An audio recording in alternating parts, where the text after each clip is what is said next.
Zoom పెట్టు video తీసాం. సరే మరి ఎక్కడపండి కంప్లీట్ చేయి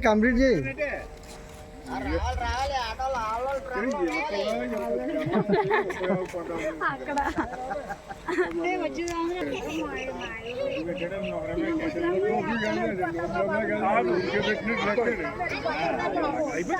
పేరు ఉంటుంది 4 చదివి వెళ్ళిపోయింది ఉండు పేరు 4 చదివి పేరు ఉంటుంది ఎప్పుడు ఆడుతానంటే ఫస్ట్